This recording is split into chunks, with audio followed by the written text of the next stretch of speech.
ESPN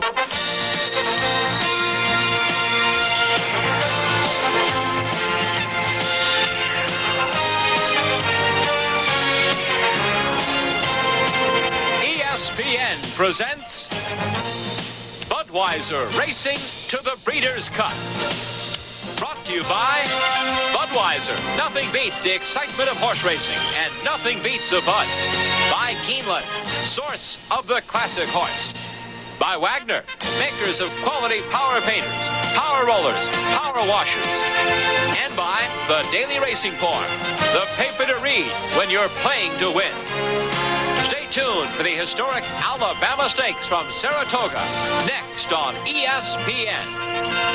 Weeks of summer, America's oldest thoroughbred racetrack, Saratoga, presents the very best of the sport of kings. 30 stakes races worth over $4.6 million. And it's a meeting that serves as an excellent preview of racing's $10 million championship day, the Breeders' Cup. And hello again, everyone. I'm Chris Lincoln. Welcome to Saratoga Springs, New York, the second stop on our Budweiser Racing to the Breeders' Cup Tour. And what a great place to come to preview future Breeders' Cup champions. Consider this. Since 1984, winners of 14 Breeders' Cup races have raced right here at historic Saratoga. Today, we spotlight the 3-year-old filly division with the historic Alabama Stakes. Let's take a look at the conditions. The 112th Alabama is a Grade 1, $200,000 added, 3-year-old fillies. Note the distance. That's going to be quite a topic today, 1.25 miles. This race has a rich history. In fact, in the last 20 runnings, the Alabama has produced winners that have gone on to take 6 year-in titles, including 2 of the last 3 years, Open Mind and the Great Go for One. Well, the weather has been unseasonably cool, overcast here at Saratoga, rain the last 2 days, and it has left us with a sloppy racetrack for the running of the Alabama this year. Now to meet the field for this year's Alabama and talk more about the 3-year-old filly division, we're going to go behind the grandstand to the historic Paddock area here. And to join our colleagues who need no introduction to you, Tom Durkin and Charles C. Kennedy, but they seem to need an introduction to each other. Charles C.? Well, both Tom and I have been working on the Budweiser Racing Across America series for 7 years, and this is the first time we've ever appeared on camera together, and I think that's amazing. You say amazing. I say conspiracy. The producers of this television program have no doubt conspired to keep me off the air with you, Miss Canty, no doubt to save your reputation and good standing in the community. Frankly, I think they're probably right. Well, plot or not, we finally got this opportunity, so let's make the most of it. Get down to serious business, which today is 3-year-old fillies. 3-year-old fillies, a division that is wide open. There have been some sparks of brilliance earlier in the year from Prospector's Delight and the sprint heroics of American Royale. There were also some heroics from a filly by the name of Turn Back the Alarm, but we will not be seeing her this afternoon. Well, she would have been favored today following her victories in the Coaching Club American Oaks and previously the Mother Goose Stakes, which you see her winning here. She was something of a surprise development this year. She learned to carry her speed a distance of ground, rewarding her owner, Buzz Burke, and her trainer, Red Terrell. However, she fractured a hind cannon bone last week at a morning workout. It is not life-threatening. In fact, she's doing very well after surgery, and there is the possibility that she could return to the races, but not until next year. Well, she won't run today, but let's see who will. Let's meet the field for the 112th running of the Alabama Stakes. Number 1 is Secretly. Secretly, trained by Wayne Lucas, ridden by Saratoga's most popular jockey, Julie Krohn. Queen of Triumph will also be a pretty big price today, although she did win a Grade 3 stakes on a muddy track. November Snow, the winner of the Grade 1 Test Stakes at 7 furlongs here, seeking to be the 3rd filly in a row to win the Test, then the Alabama. Allen Jerkens is her trainer. Vivino, a good 2-year-old, but at 3, a little disappointing. Saratoga Dew, a New York bred that's won 6 of her 7 starts. And Easy Now, Easy Goer's half-sister, whose first start as a 2-year-old was so sensational, she was immediately dubbed a superstar. Reality arrived this spring with 2 good seconds to Turn Back the Alarm and the Mother Goose on the Coaching Club American Oaks. And Pacific Squall ships cross-country after a big figure victory in the Hollywood Oaks, a winner of 4 of 5 and a chance to go to the top of the 3-year-old filly division with a win this afternoon. Well, the Alabama, as always, is a major factor in defining the 3-year-old filly division and for advancing these fillies towards the Breeders' Cup distaff, which right now is only 11 weeks away. day. But for the moment, horses and humans alike are thriving here in this Saratoga climate. I think my very favorite part up here are the mornings. I love watching how these horses seem to do so well mentally and physically in this brisk, chill Adirondack air. You know, Tom, it's sort of like summer camp for horses. Well, you might like the mornings, Charlie, but as for me, well, I don't get up until about noon. But I like the afternoons, and so do the racing fans here. The horses walk right through the crowd. You can really get shoulder to shoulder with the racehorses here. The fences aren't between you and them, and rub shoulders with some jockeys, even get an autograph before or after the race. Saratoga really is a phenomenon, but I'll tell you about another phenomenon. It's called Aquatoga, 190 miles south of this country serenity in the bustling borough of Queens. Aqueduct Racetrack, where on an average day, 7,000 people will look at the Saratoga races on television monitors. And they're doing more than watching, they're betting, an average of $1.2 million a day. They call Saratoga a phenomenon. In Queens, they say, go figure. But, Don, there's a lot of fans trying to figure this one out today. The Alabama, look at the crowd. Estimates of more than 35,000 here on a Saturday afternoon in upstate New York. And joining me now is the Executive Vice President of the New York Racing Association, Mr. Jerry Lawrence. And, Jerry, what a great success story Saratoga is again. Again, it is a great success story, and we're really pleased this year, Chris, because this is our second year with a 5-week meet here. It's been well accepted. Our attendance is up over 20%. It's just been absolutely fantastic. And our congratulations to you, Jerry, of being named to the Board of Trustees of the National Racing Museum just across the street here at Saratoga. Well, I really was excited last week when the Board of Trustees of the museum met and elected me to their board, because it is a great thing. It's right across the street here. It's a building that was opened in 1955. It tells the history of thoroughbred racing in America and even in Europe, because in its collection are some of the fine artwork, some of the fine trophies from around the world in racing. And there's a whole history of the horse, and people can learn about the anatomy of a horse, learn about racing. And in fact, right now there's a tremendous exhibit by America's greatest equine artist, Richard Stone Reeves, which is really tremendous. Jerry, it's always a great pleasure for us to be here at Saratoga. It truly is an experience. Well, Chris, we're glad to have you here, and we want to thank you and everybody at ESPN and Racing Across America for all the things they do for racing. Jerry Lawrence, Executive Vice President of the New York Racing Association and a member of the Board of Trustees of the National Museum of Racing. And you take a look at our fillies arriving in the paddock for the Alabama Stakes. And we'll tell you, the folks today on track expected to bet $4.6 million. Out of the paddock here at Saratoga Racecourse, Saratoga Springs, New York, as some of the horses coming in. And we welcome you back to our coverage of the Budweiser Racing the Breeders' Cup Series, our coverage of the Alabama Stakes. You know, four of the leading filly contenders in today's Alabama represent a wide variety of trainers in this race. Let's meet them now. We start with 32-year-old Brooklyn-born Gary Siaka. He's been training on his own now for 11 years and has come up with a real runner in the New York-bred filly, Saratoga Dew. She's doing very well. We brought her over to Finger Lakes, and she won the Oaks. Seemed to be a really impressive win, so we decided to give her a shot in this race up here at the Alabama. And this is also a very big race for this young trainer. Oh, it sure is. I mean, it's a great feeling. You're up here. This is toughest racing in the world. And when you could have a shot, which we do, to run with these horses and to beat them, it's a great thrill. Grade one's my first grade one, and it's a good feeling. A little nervous, but it's a good feeling. No stranger to grade one races and victories is the powerful Fifth Stable and their private trainer, Eclipse Award winner Shook McGahee. Expectations are always high here, and that includes the filly Easy Now. She's won only once in 4 starts this year, but she's not been a disappointment for Shook.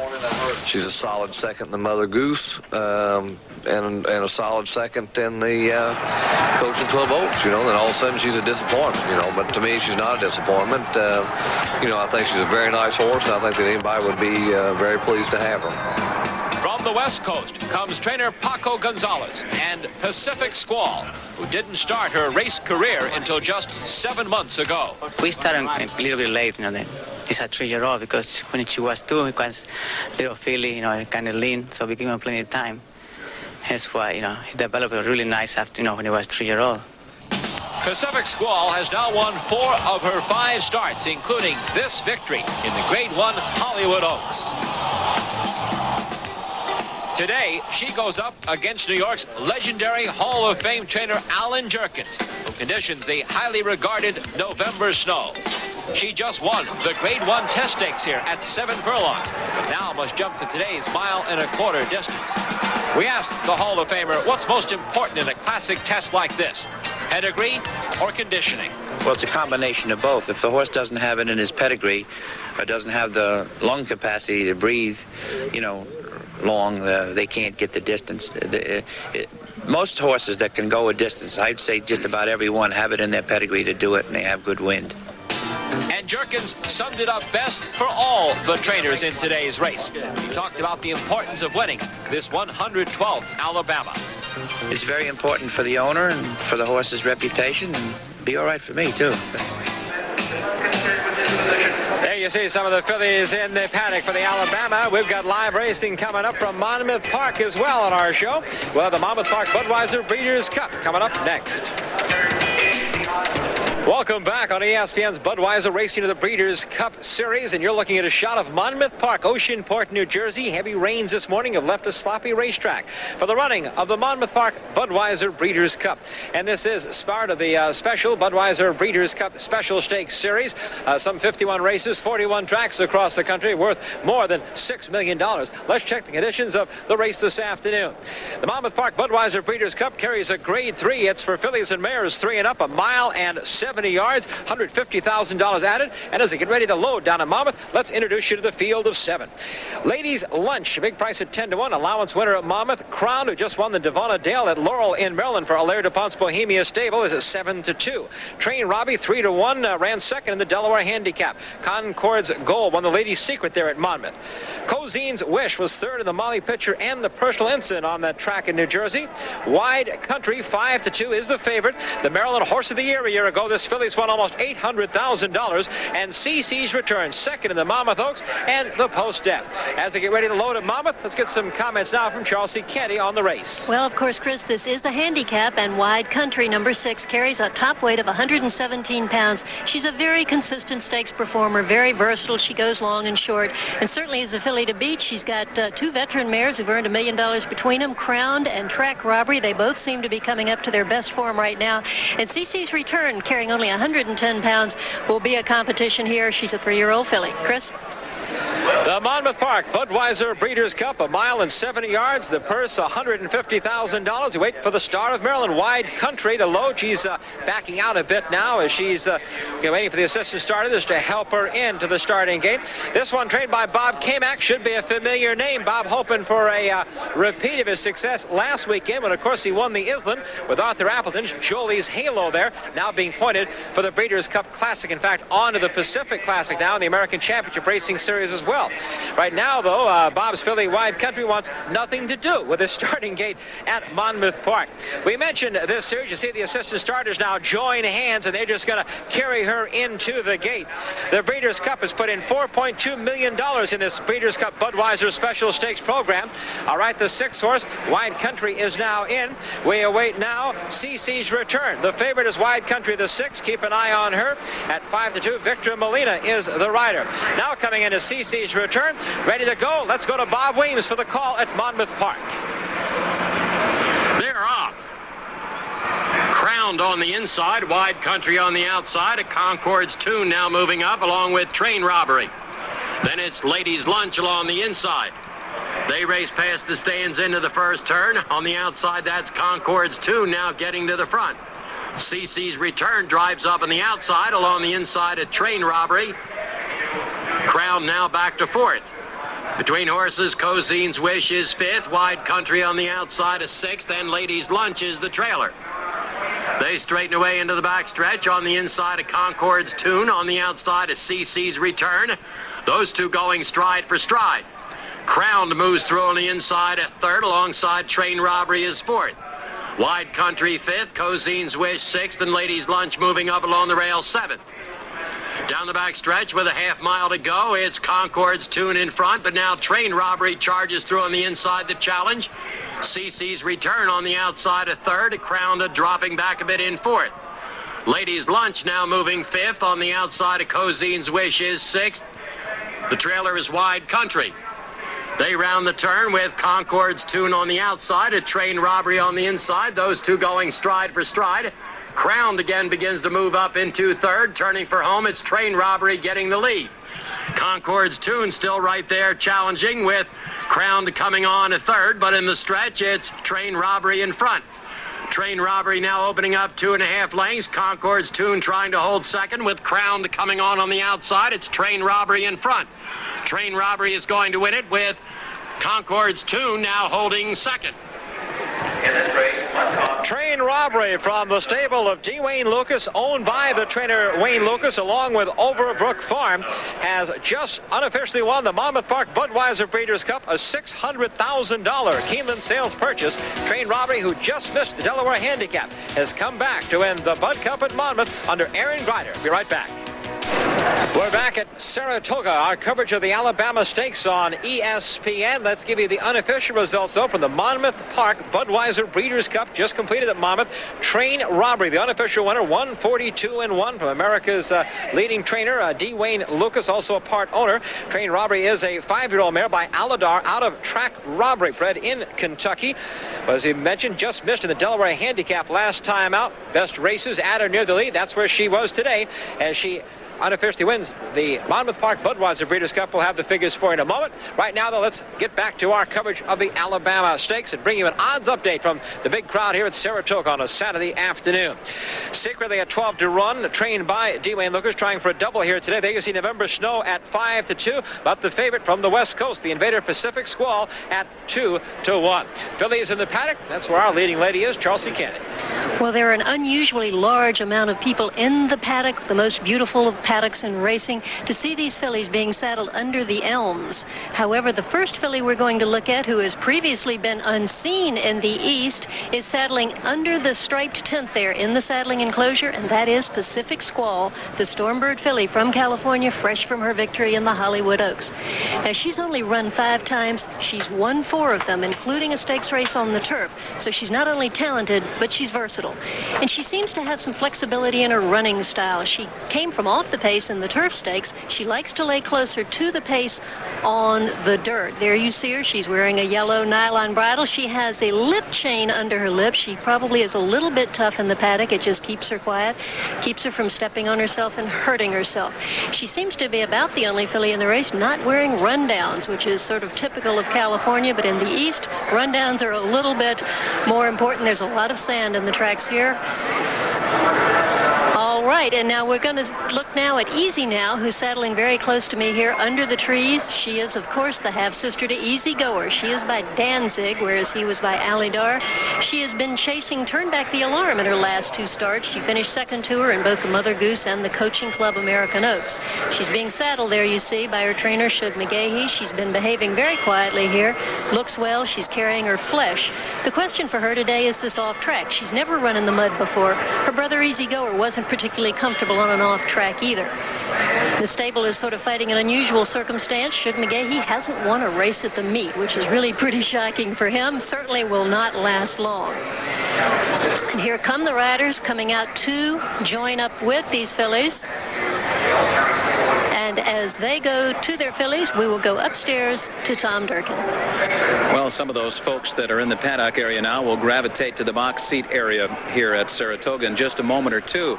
You think getting a seat on the 50-yard line at the Super Bowl is a pretty tough ticket? Well, try getting a box seat at Saratoga, where being a millionaire doesn't necessarily guarantee you a spot. But one way you can get into the box area today is if you own a horse that's going to run in the Alabama. Let's meet a few of those folks that'll be sitting there this afternoon.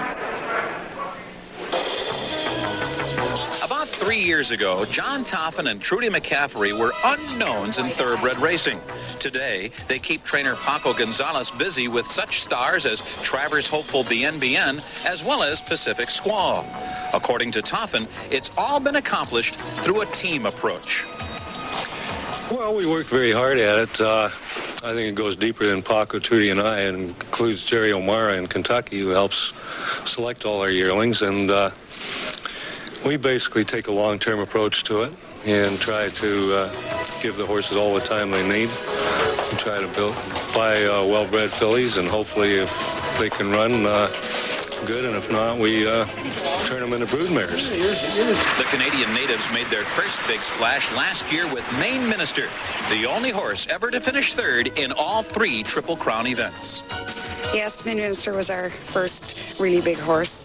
And I think for John and I to go to the Kentucky Derby such a short time after being in the business was a tremendous thrill, and we certainly weren't embarrassed by our colt. He's a tough little guy, and he performed so well for us. It was a real thrill. Owning a fast filly has also been a thrill for English-born Virginia resident Charles Antle. He originally bought a 3/4 interest in Saratoga Dew from his friends and neighbors, Pro Football Hall of Famer Sam Huff and Carol Holden. Then, following the filly's smashingly successful debut, Antle became the sole owner, and then the fun began. Tom, it's a magical mystery tour. It's hard to relate the incredible passion and feelings that you go through. She's been so consistent. She's everything we've asked of her, she's done, and so what more can you ask for the filly? Now, we have seen cases where this kind of success has led to additional equine purchases. Charles? Can I look over my shoulder and see if my wife's watching? That may be the understatement of all time. Yes, I've got some more now. I've got broodmares, I've got yearlings. Definitely it's led me into more, and so I'm hooked, as they say. Let's bring you now the official results from Monmouth Park, the Budweiser Breeders' Cup race there. Fillies and Mares, Train Robbery officially winning it, paying $12.45, $84, $142-1 for the mile and 70 yards. Concord's Gold was second. Crowned was third. Wide Country, the favorite, was nowhere on a sloppy racetrack there. Exacted 3-4, paying $83.80. Now there's a racing personality, Nick Zito, of course, who trains Strike the Goal. He'll be in action here later in the Saratoga meeting, of course, with his horse, Nick Zito. And there's Michael Duval-Fennell, one of the top artists here at Saratoga. Fillies coming out on the track now for the 112th running of the Alabama Stakes. The distance is 1.1 miles. The purse is $200,000 added. 1.25 miles, excuse me. 1.25 miles is the distance here, and I'm sure that a few of these trainers have sent these fillies out wishing they could cut a bit off that and make it 1.1 miles. Interesting, this is only one of 2 1.25 mile races for 3-year-old fillies in the nation. The other, also in New York at Belmont Park, the Coaching Club American Oaks, the final part of the Triple Tiara Series. Well, let's meet now the fillies for the Alabama of 1992. We'll start with the one horse, a $250,000 Keeneland sales purchase, a daughter of Secretariat. This is Secretly from the D. Wayne Lucas stable at 13-1, fifth in the Coaching Club American Oaks at this distance, second at the Monmouth Oaks, has never won a stakes race. Julie Crone is the rider, leading female rider of all time. She just won the Belmont Spring title, the first woman ever to win a riding title in New York. The 2-horse, the New York bred Queen of Triumph at 10-1, has not won since February, but has been up against the best. This is her 5th Grade 1 race in a row. She was 4th in the Coaching Club Oaks. George Chavez, native of Peru, is the rider. He's won titles at Belmont and at Aqueduct. The 3-horse, a $35,000 Keeneland sale purchase. This is November Snow, the second choice now at 2-1. Daughter of Stormcat, upset winner of the test at 7 furlongs, has never been past 1 1/16, though. If anyone can get a filly ready for it, though, it's the Hall of Fame trainer Allen Jerkens, the owner Earle Mack, a NYRA trustee, and the rider Chris Antley, leading New York rider in 1989. Of course, won the Kentucky Derby with Strike the Goal 2 years ago. The 4-horse is Vivino, 4th in both the Acorn and the Mother Goose. Just won in the allowance race here at 7 furlongs and was 6th in last year's Breeders' Cup Juvenile Filly race. 22 to run for Vivino, ridden by Jerry Bailey, top New York rider, president of the Jockeys Guild. The 5-horse, the Bay Filly, New York bred Saratoga Dew, winner of the New York Oaks. You just met her owner, Charles Engle, not her owner, Sam Huff, has won 6 of 7 career starts at 3 different New York tracks. She's now at 5-1. The rider, Herb McCauley, tied with Mike Smith as New York's leading stakes-winning jockey. The 6-horse. This is from the Phipps stable, Easy Now, the half-sister who told you, of course, to Easy Goer. Now at 3-1 in the odds, 3rd choice, 2nd in the Oaks and the Mother Goose, looking for her first stakes win since last October. The best news for her is that Turn Back the Alarm is not in this race. She's been behind her 4 different times. Mike Smith, the rider, he is the defending Saratoga riding champion and the current leader at the meeting this summer. Rounding out the field, and here is the Invader from the West at 2-1, co-favorite now with November Snow. Pacific Squall, owned by John Toffin and Trudy McCaffrey, has won 2 graded stakes wins in a row at Hollywood Park. After being unraced at 2, she's won 4 of 5 at 3. This, her first start out of California. She's got the services of one of the best, the all-time leading money winner, the Hall of Famer, Lafitte Pinkai Jr., and that is the field for the 1992 Alabama Stakes. Well, we're looking for opinions, and there are a lot of them on the crowd here at Saratoga, as you can imagine. But for some expert opinions, we turn to our friends of the Daily Racing Form. Got some comments from Fran LaBelle and Dave Litvin about this tough Alabama race. Well, this is a very treacherous race because you have a lot of fillies being asked to do things they've never done before. Pacific Squall is coming off a career best effort, being asked to ship from California to New York and try a sloppy track. November Snow won the Grade 1 test here. She's being asked to stretch out and sustain her late kick. And you have Easy Now, who's out of the same era-produced Easy Goer, who was, of course, won the Travers here a few years ago. This horse was second best in the Mother Goose in the coaching club. She's trying to get rid of the bridesmaid image now. I'm going to have to go with the West Coast shipper, Pacific Squall. The horse she beat last time out, Race the Wild Wind, is a legitimate graded stakes mare out there. She was with the pace every step of the way. I think that might be an edge on a track like this. The Alabama, I think, is a nice spot for Easy Now. Here's a filly who had been improving and improving and improving. The only time she was losing was against Turn Back the Alarm. Of course, we've all been to why she's out of this race. She was also an improving filly. She had come a long way. Easy Now was the horse that she had to beat, and she did. I think this one's going to be a nice move for her, a nice spot for her. Pacific Squall will take a lot of money here, being a California shipper and all, but I do think that it's going to be that she's coming off her best, and I do subscribe to the bounce theory. I think that Company Crossing is an awful lot to ask of a filly, especially under these conditions. All right, the comments from Dave Litvin and Fran LaBelle, and the track conditions have now been upgraded or downgraded, if you will, I don't know, to muddy. It was a sloppy racetrack when we started the day. Now muddy for the fillies in this 112th running of the Alabama. And we'll be back with more of our race, including the Bud Longshot, right after this. Great shot there of the grandstands at Saratoga, America's oldest race course. And the Alabama is the second oldest filly race to be run. It started in 1872, preceded by 4 years by the ladies' handicap. Let's give you a look at the odds board now for the Alabama. Secretly at 15, Queen of Triumph at 10, November Snow. Second choice now at 2-1 from Allen Jerkens stable. Vivino, a big price. Saratoga Dew at 6. Easy Now 3-1. And that is the third choice. Pacific Squall 9-5. So the Easterners have gone for the Western horse here, Pacific Squall. And now let's meet our Bud Longshot for the Alabama Stakes of 1992.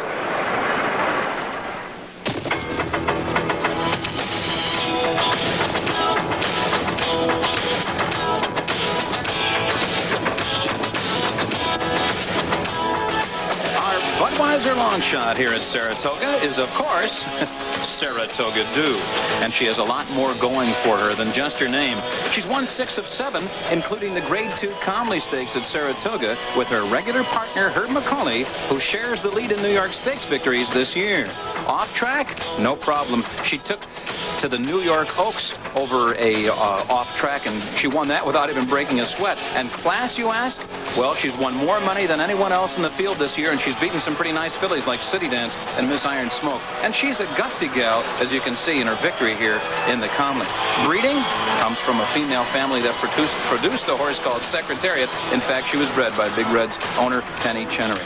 So our Budweiser Longshot at Saratoga is a filly we think can do. Saratoga Dew. And Saratoga Dew, the Bud Longshot, the 5-horse on the board, is at 6-1. Well, Charles C. Candy has joined me up here, which is certainly a move up from being with Tom Durkin earlier in the show. Charles C., I guess now we need to talk about tactics for these fillies. They're going 1.25 miles on a 1.125 track that is muddy. Well, it is indeed, and we do have a fair amount of speed in this race, and interestingly enough, the fillies who want to be close to the pace are the 4 who are on the outside. Pacific Squall on the very outside, Easy Now, Saratoga Dew, and Vivano. November Snow, who'll be breaking from post number 3, came from a little off the pace in the test stakes, but those were rapid fractions, and it might be a little hard for Chris Antley to get her back off that pace. However, these are fillies with quality, so I do believe that even though they lay close to what should be a pretty honest pace, I think they can carry their speed speed, 1.25 miles. My selections today sound kind of like a weather forecast, Chris. But I like November Snow and Pacific Squall. Interestingly enough, they've got the pedigree to get the 1.25 miles. One, Pacific Squall, is by Storm Bird, and November Snow is by Storm Bird's son, Storm Cat. So it's all in the family. They're loading up for the 112th Alabama. Again, $200,000 added, but it's much more than the purse. It's the history and, of course, the glamour of winning a Grade 1 at Saratoga. And the man who will call up the voice of New York racing, Tom Durkin, as they load him up. The gate here is key as we wait for Saratoga Dew. Easy now in Pacific Squall. Look at Pacific Squall when she breaks from the starting gate. She has a history of rearing up at the start. If she does break poorly, that might result in a softer pace, which could be certainly to the benefit of Saratoga Dew. Mudcock's won in this race by November Snow, who also has a bit of a history breaking poorly from the gate. Pacific Squall, not particularly interested in going in, but now she's in. They're in the gate. And they're off in the Alabama. Good start for all of them. And from the middle of the pack, it's Vivino, and on the outside, Saratoga Dew. Saratoga Dew and Vivino will vie for the lead. Saratoga Dew to the front. Easy Now has come out running third, and Pacific Squall is fourth, running 4 wide as the field moves into the clubhouse turn. Down inside, Secretly is saving ground all the way with Queen of Triumph, and November Snow is the early trailer. But it's a tight pack. November Snow is only 4.5 lengths from the lead. And around the first turn, it's Saratoga Dew who leads the way after a solid first quarter of 23 1/5 seconds, with Vivino pushing her along in second position. Easy Now is just off the lead on the outside. Secretly is saved ground all the way. Pacific Squall has asked for a bit more run, now just off the lead, running in fourth position, about 4 lengths from the front. November Snow is still unhurried at the back of the pack with Queen of Triumph as they make their way up the backstretch. The half went in 47 1/5 seconds. Saratoga Dew committed to the lead as Vivino has been prompting the whole way. Easy Now is right there. Queen of Triumph just in behind the lead. And Pacific Squall has a clear aim for the lead on the outside. November Snow is beginning to pick it up now as they approach the half-mile pole. The trailer is Secretly as the field moves for the far turn. It's still Saratoga Dew. She's run the 3/4 in 1:11 2/5 seconds and is still there, holding the lead over Vivino. On the outside, it's Easy Now running third. November Snow is now fourth toward the inside. Pacific Squall is 5 lengths off the lead, but she's gaining no ground at this point as they move toward the top of the stretch. Saratoga Dew. Herb McCauley's trying to go wire to wire in the Alabama, and he turns for home with a 3-length lead. November Snow is trying to come to him from the inside now as the field is set down for the drive. Vivino on the outside is weakening in third. Pacific Squall laboring as the field comes to mid-stretch. Here comes November Snow as Saratoga Dew digs deep. Saratoga Dew desperately trying to hold. November Snow surging on the outside. Here comes November Snow. Saratoga Dew. Those two battle down for the wire, and November Snow wins by a desperate nose. Saratoga Dew was a very strong second, and it's close for third. Pacific Squall and Vivino. Oh, what a tight Alabama this was. Calling November Snow there did look to me like she got up by a nose, but give all the credit to Saratoga Dew as well, who ran a brave race this afternoon. The time was 2:02 3. Well, the contrast of our trainers, Chelsea, really stood out. The Hall of Famer Allen Jerkens, who'd never in 42 years of training had a starter in the Alabama, according to our records here. His November Snow coming off a 7 furlong one in the test, stretches to 1.25 miles here today. Looks like just got up for the victory over Saratoga Dew, trained by the young trainer Gary Siaka. What a battle, Chelsea. Let's take a look at it. Well, having a win over the racetrack may have made the difference here as they turn for home. Saratoga Dew is on the lead, and she'd had the lead all the way. Speed in the mud is very dangerous. On the rail just behind her now, swinging out in the maroon silks, is November Snow. She had been down inside, comes out for the stretch run, and here it's just a matter of courage from here home. Saratoga Dew holding on to the lead gamely, but Chris Antley able to just get up in the last few strides. Could have been the race over the track, made the difference, and gets a nose victory. The rider battle was Chris Antley on November Snow on the outside. There you see Chris with the Storm Cat 3-year-old filly. It was Herb McCauley on the inside with Saratoga Dew. What a finish in the 112th Alabama. Back Paddock, you're looking now at the unofficial winner, November Snow, the Alabama Stakes. We must tell you the inquiry sign has just gone on as Earle Mack, a NYRA trustee, is leading his filly in. We talked to him the other night. He said an off track or a bad track, he would probably scratch his filly November Snow. I'm glad now he's decided not to. The inquiry is up. We understand it was the 4, the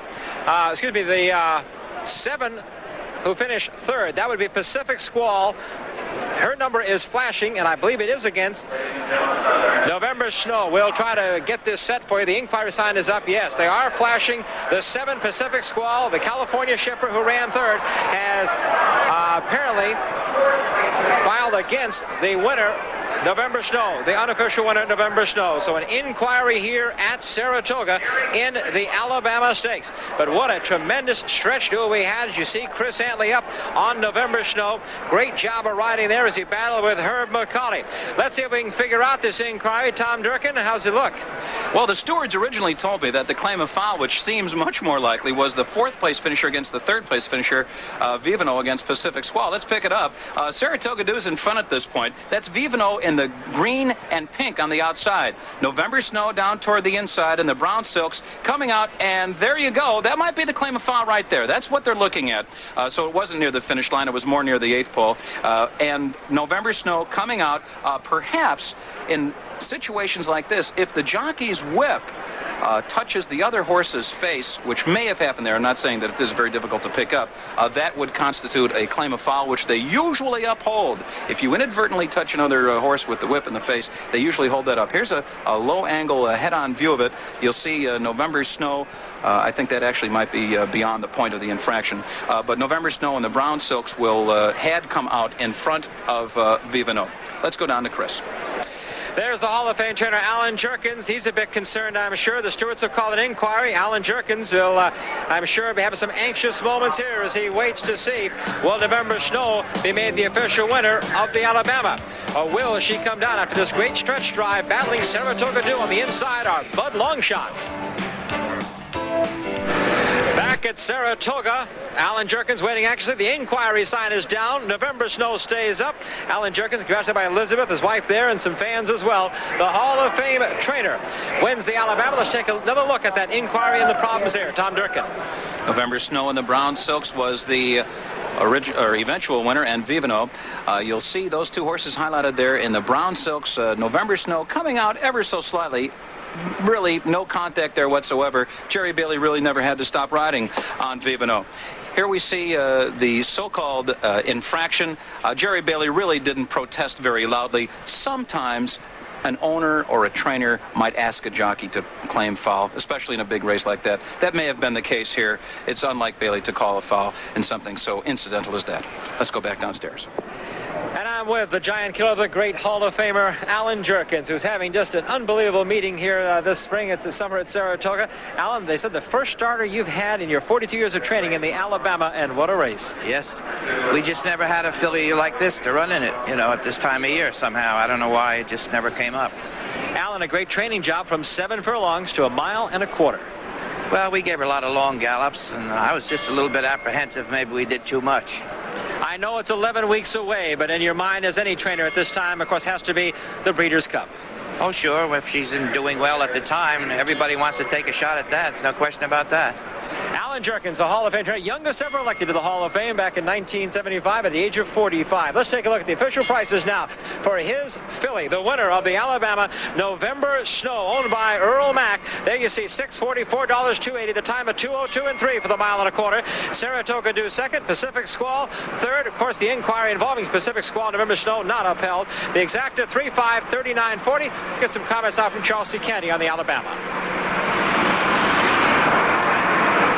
Well, covered in mud, but perfectly relieved is Chris Antley, who's just survived a inquiry and is now the winner of the Alabama aboard November Snow. Congratulations, but were you worried? No, not really. You know, my mare was getting out the whole way from the gates, and she did that a little bit in her last start, you know, early on, and then straighten out for the stretch drive. Today, she kind of laid on that rein the whole way, and even through the stretch. But, you know, I thought during the stretch run, I had kept her as straight as I could. You know, in fact, I thought I came down to the inside horse that I was passing. So I really wasn't worried. And when Jerry came out of the little movie room, he said, "Don't worry about it." So here you came out right here, and was there any contact? You know, I just kind of eased out, but I never really bumped him. I kind of eased out. I had more horse than Jerry at that point, and when you do, when you have a lot more horse than another horse, you can kind of ease them out without, you know, bumping into them. You had a little more horse than Herb McCauley right here. Saratoga Dew got her just at the wire. Just enough. Enough is enough. Congratulations, Chris, and we'll go back to Chris. And here is the full order. The Alabama, November Snow winning at Saratoga Dew. The Bud Longshot second. Pacific Squall, the favorite, finishing third. Easy Now, a very disappointing seventh there. I hope you enjoyed our coverage of the Alabama Stakes. Reminder, the Sports Center is coming up next on ESPN. The Alabama Stakes, part of our Budweiser Racing to the Breeders' Cup Series, has been brought to you by Budweiser. Nothing beats the excitement of horse racing, and nothing beats a Bud. By the DeBartolo Corporation, leading the way to the 21st century. And by the Thoroughbred Racing Associations, assuring the highest racing standards. Accommodations for the ESPN crew provided by the Rensselaer Inn, a Best Western hotel in Troy, New York. Ground transportation provided by Thrifty Car Rental for reservations at over 700 locations worldwide. Call Thrifty at 1-800-4CARS. Charts and statistics courtesy of the Daily Racing Form, America's Turf Authority. Our coverage of the 1992 Alabama Stakes has been an ESPN sports presentation in association with Winner Communications, as Allen Jerkens, with his first starter in 42 years in the Alabama, wins it with November Snow.